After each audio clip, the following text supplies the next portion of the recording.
Hello my beautiful lovies.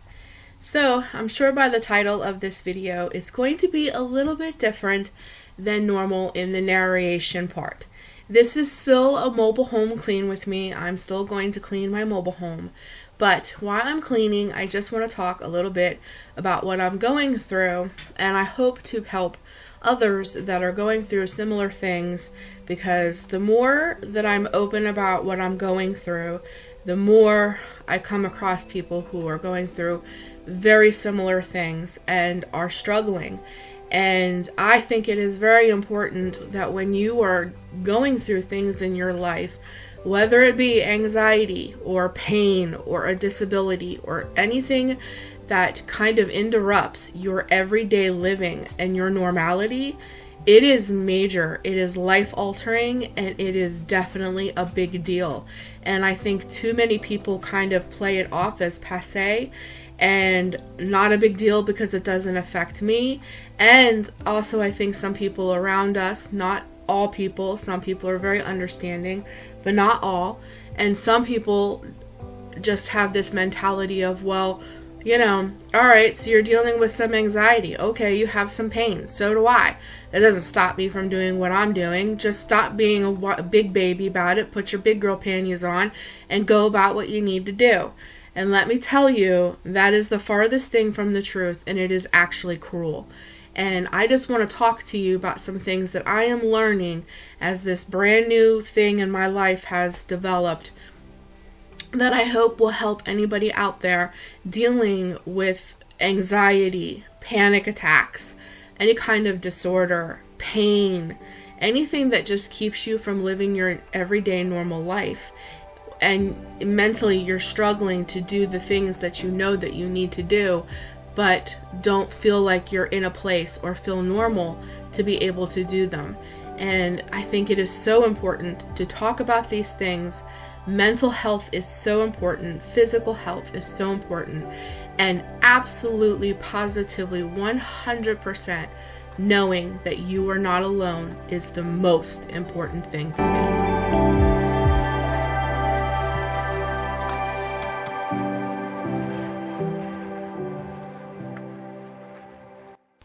For anybody that is new here, I've been going through anxiety. I turned 41 and my whole life was completely altered. And what I'm doing right now is I am showing you a few days here of what has happened to my home. It may not look that bad because my daughter does help sometimes pick up with things. But I have not touched my home for about 5 days because I have been really, really, really bad with anxiety. Once landing me in the emergency room with a full-blown panic attack. I really thought I was going to die. This is all brand new to me. This just developed. I am not a person who, has quote unquote suffered with anxiety or depression or panic or anything in any portion of my life. I turned 41, developed some change of life kind of things. I do have hypothyroidism. What I really think is playing a big part in this is I lost my health insurance a year ago and have been off my meds. And I think I'm off balance. And what I'm showing you here is that I have scared my daughter to the point where she is now sleeping in the living room with me. That was her on the couch. What I'm showing you is my little bed that I sleep on the couch. And she sleeps with me and pretty much stays with me all day long, which just breaks my heart because she is scared for her mama. And I am trying to bring normalcy into our home today by doing some normal things. And I find that doing some normal routine things really does help when you are experiencing anxious feelings, anxious thoughts, not normal thoughts. If you're feeling panicked, and that's the new thing that has really started to develop with me, it's almost like the only thing I can relate it to is how it feels is the fight or flight, like this huge surge of adrenaline of fight or flight, which mine happens to kind of go in the direction of flight, and I am absolute panicked. I mean panicked, shaking violently, can't talk, sweating. I don't even, it just goes on and on and on and on. And I never in my life experienced anything like this. So for it to have continuing to happen almost on a daily basis now is very, very, very life altering. But it doesn't mean that I have to lay down and die and give into all of this and not have a normal life. And this video today is to show you that, look, I am living normal. I am moving. I am doing things in my home. I am putting my foot forward, and I am determined to continue to be a homemaker, to be the best mom, wife, and take care of this beautiful home that God has blessed us with to the very best of my ability, despite what I am going through. And that is what I'm trying to portray here. And these are some of the normal things that I do when I clean my mobile home. You know, I think everybody does this. As you can see, I told you I have not touched my home in about 5 days, which is very rare for me. We got a nice buildup of dust and crumbs and crap, and the floors got dog hair. Some of the dust bunnies on my floor are as big as my little dog. So, but it's okay. It's okay. It's okay that if you're going through things, that your home gets wrecked for a few days. And if you need that time to rest, and if you need that time to collect yourself and get yourself together and work on you and work through whatever it is that you need to work through to get to the place where you're like, okay, today I'm going to get up and I'm going to do a little bit in my home. I'm going to clean a little bit. I'm going to throw a little laundry on. I'm going to tackle some of those dust bunnies before they come and, you know, eat my small dog. Then that's what you do. My best advice to you is whatever you're going through, even if it isn't anxiety or panic. I talk to a lot of people who have crippling pain. I'm, as you can see, especially in this little bent over spot here, I am a plus size woman on top of all of this. So I do have mild pain, not severe pain, but I'm also plus size, so sometimes it's even hard to do some of the things I want to do. Sit down. If you need to sit down, sit down. Sit down and clean. If you can only clean or do something in your home for 10 minutes, then do it. If you need to pull a chair up, like right now I took all of the Easter things down because when you see this will be Monday, it'll be the day after Easter. So I took all of my Easter decorations down and I'm just putting some cute little spring things out.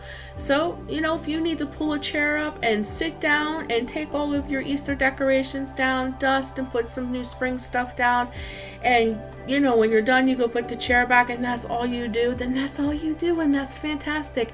And look what you accomplished. You didn't, there's no one in the book of laws that says you have to stand in order to bring cleanliness to your home or just do something that ordinary people do, which is clean their home. And I'm going to show you right here. I sat down right here, pulled the little table closer to me, and I dusted this so that it wasn't hard on me to lean over. I'm dealing with a little bit of GERD, so sometimes leaning over is not the best thing for me because it makes my chest feel a little fiery, like the food's coming back up. So sometimes if it's real low, I sit down. And if you have pain, then sit down. It's okay to do what's right for you without the thought of having, why can't I be like everybody else? And why do I have to do it this way? And what's wrong with me? And I'm less than. You do not have to have any of those thoughts. Just because you clean or organize or do whatever it is that you're doing different from other people does not mean that there is something wrong with you or that you're doing it wrong. You do what is best for you.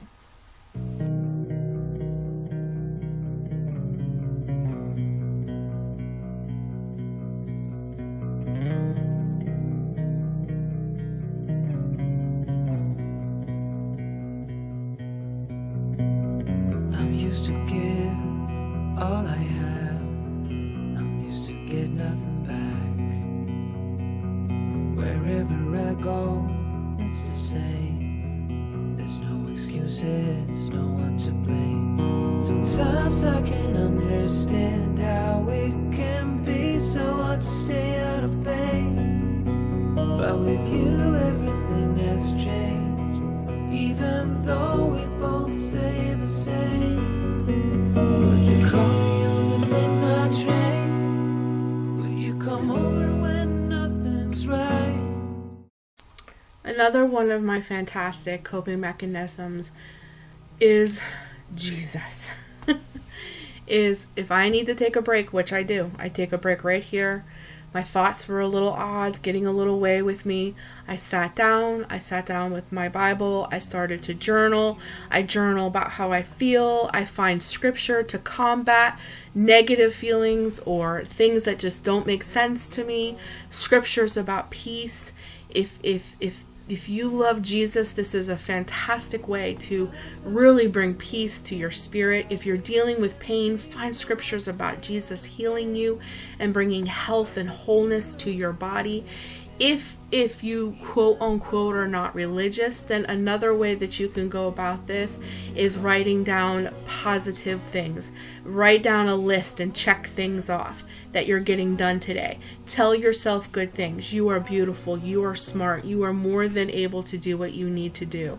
I personally give all of my grace and all of, well, not all my grace, but all of my thanks and just everything that I am, I give to my King, Lord Jesus. He is my everything, and He is seeing me through this. But that doesn't mean that you still can't be grateful and thankful and be positive and write good things to yourself, if that's what you need to do to get through a moment, just to bring clarity and just to bring just to clear your thoughts of negativity, of the junk, of all the self-talk that tells you you're not good enough, that bring on anxious feelings, that bring on panic, or if you're having pain or anything of that nature. Sometimes just changing the thoughts in your head, it's like turning a switch. Changing the channel in your head makes a huge difference. Would you hold me tight in the rain? Another thing I do is I sit. When I need to, I sit. I drink water. I deep breathe. Here I'm grabbing my remote because I need to change the channel in my head. So one of my favorite things to do is to put on my favorite kind of music. But my daughter was sleeping, so I didn't want it to get too crazy, so I found this beautiful channel that just plays nature sounds.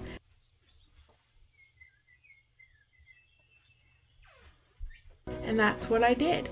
Another great thing as a homemaker who is dealing with pain, anxiety, panic, any kind of mental disorder, anything that you are going through, anything that's just life altering, you need to be kind and easy on yourself. And as a homemaker, you can have so much pressure on you to perform because you know pretty much the home and all that details is put on your shoulders, and that's including making sure that the whole family is fed. Well, if you're dealing with any of those things, the crock pot or an Instant Pot can be your very best friend.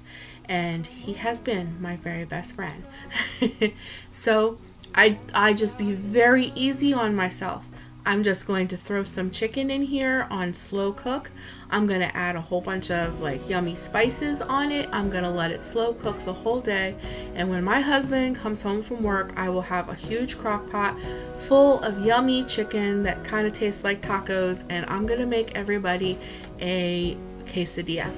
So simple. The slow cooker kind of does it all for me, and it's kind of just like a 5-minute thing. It's dinner. They're fed. You do not have to feed your family a 5-course meal in order to be a successful homemaker. You do what you can, and if your family loves you, they'll understand and they'll be happy with what you gave them. And take the pressure off of yourself of having to perform, because you are the homemaker. You are the one that keeps the home clean and cleanly and cooks and does all those things. If you're going through something, cut yourself a break and do what's best for you. Do not make yourself mentally worse or panicked or anxious or nervous trying to perform to what the world standard of what a homemaker should be. You be the best you can be, and your family will love you for it.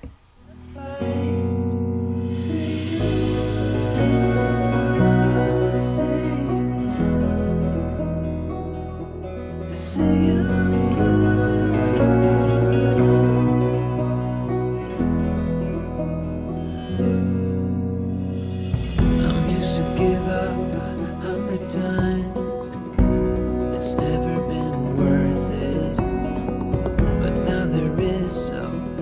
to say. This time it is different. Sometimes I can't understand how it can be so hard to stay out of pain.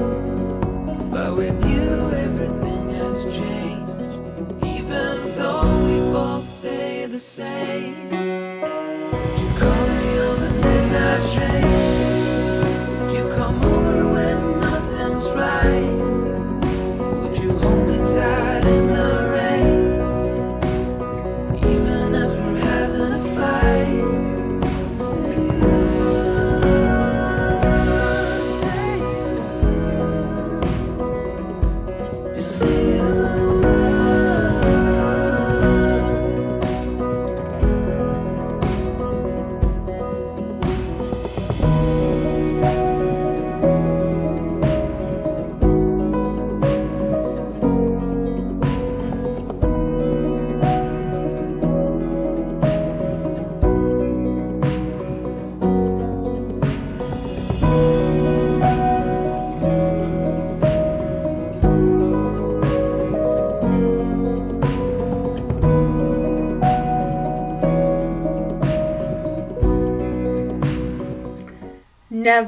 Never be ashamed to take medicine that helps you.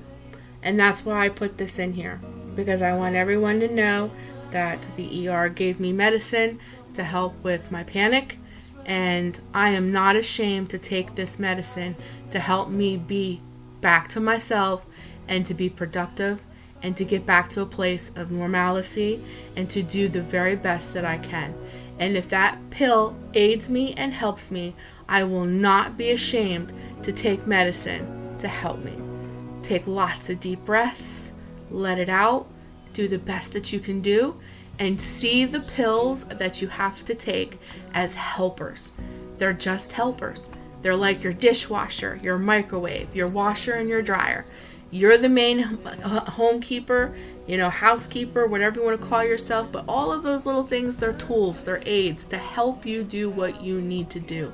And that medicine that you're taking is no different. Please don't think, though, that all that medicine you see over there in the corner is all for me. My dog also has a severe ear infection, and 4 of those pills are his. So we got a little pharmacy going over there between him and I, but there's no shame in our game. We will take the help and not be ashamed of it. Would you call me on the midnight train? Would you come over when nothing's right? Would you hold me tight in the rain, even as we're having a fight? Say you would, say you would, say you would, say you would. And the last thing, guys, don't ever be afraid to ask for help. If you need help, ask for help. I was getting a little worn down, and after I took my medicine, and medicine makes me feel loopy for about 25 minutes, and then I'm okay. I needed to ask for help. If you have family, ask for help. Don't keep things from the people that you live with. Tell them how you're feeling. Tell them what you're going through. Tell them that you're not okay. Tell them that you're in pain. Tell them about your anxious thoughts. Tell them about what is going on. And do not be afraid to ask for help when you need it. My son is the one that actually had to take me to the ER the day I had my panic attack. And at first I thought, this is going to be absolute terrible. I'm his mother. I need to be strong. But you know what? I was so wrong. And him and I's conversation in the car really made me realize that I needed help, and he needed to see what I was going through, and that there was nothing wrong with asking help. If you need help, ask for it. Talk about what's going on. If you're in pain, talk about it. If you're having anxious thoughts, talk about it. If you feel panicked, talk about it. If you're having suicidal thoughts, if your thoughts are not right, talk about it. Seek help. Talk to your family. Lean on them and get to where you need to go to get help. There's nothing wrong with asking for help. In reality, it is one of the bravest things that you can do, admitting that you need help.